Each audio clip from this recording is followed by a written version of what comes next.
Assalamu Walaikum. Hello friends, how are you? Welcome back to my another video.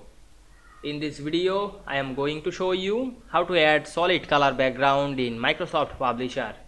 Let's get started.